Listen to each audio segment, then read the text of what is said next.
Chers parents, pour vos enfants qui sont en grande section, je vais vous montrer des petites activités mathématiques simples à faire sans matériel spécifique. Je sais que vous n'avez pas forcément de matériel scolaire chez vous, évidemment, pas forcément d'imprimante. Donc, je vous propose d'essayer avec différents matériaux. Moi, j'ai pris des petites maisons de Monopoly, des cailloux décoratifs, des fourchettes de différentes tailles. Vous pouvez le faire avec des bouchons de bouteilles, avec ce que vous voulez.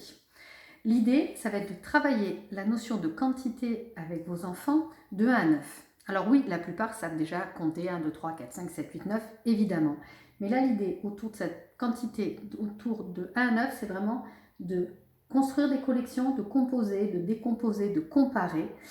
Bref, de développer différentes compétences qui leur permettent de construire la notion de nombre. Alors, pour ce faire, vous avez donc vos mains en plus de ce matériel et des dés. Moi, j'ai pris dans les boîtes de jeu un dé normal de 1 à 6 et sur un autre, j'ai mis des étiquettes où j'ai caché les faces 4, 5, 6 et à la place, j'ai mis 1, 2, 3. Comme ça, ce dé va de 1 à 3, ce dé de 1 à 6. Quand on calcule la somme des deux dés, on peut aller jusqu'à 9. Donc, votre enfant, d'abord, lance le dé.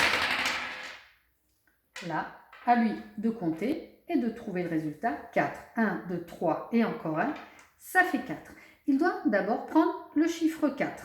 Soit il le reconnaît tout de suite, soit il ne le reconnaît pas et il peut se servir de cette petite file numérique que vous lui avez fait en modèle. Il fait 1, 2, 3, 4, il retrouve le 4 et il le prend.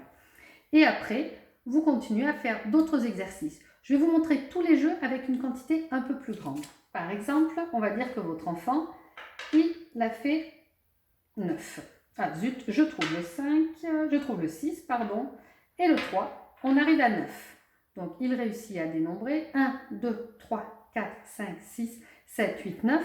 Il cherche le 9, soit il le reconnaît, soit il redit tous les chiffres dans l'ordre et il le retrouve. Et après, ensemble, comme j'ai déjà proposé un peu aux moyennes sections, vous faites une bataille de doigts. C'est-à-dire qu'il doit trouver, vous devez trouver à tour de rôle différentes manières de faire 9. 9, le plus classique, ça va être ça.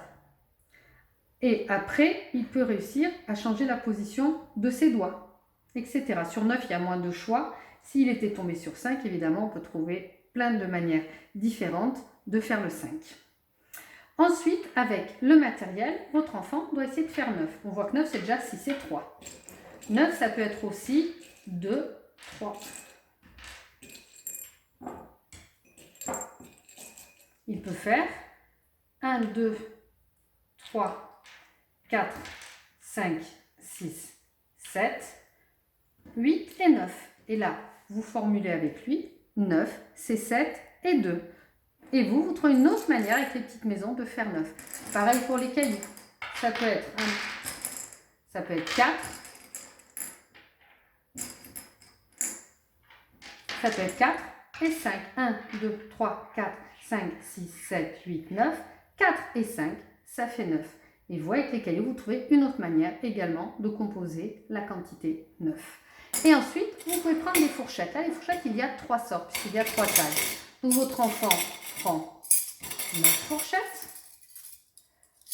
1, 2, 3, 4, 5, 6, 7, 8 et 9. Et là, on voit que 9, c'est 3 grandes fourchettes et 2 moyennes fourchettes et encore 4 petites fourchettes. Ça fait bien 9. 1, 2, 3, 4, 5, 6, 7, 8, 9. Et vous trouvez une autre composition avec les fourchettes pour faire une collection de 9 objets. Donc, je vous invite, chers parents, à trouver du matériel, des dés et simplement des morceaux de papier avec les chiffres pour travailler autour de cette composition des quantités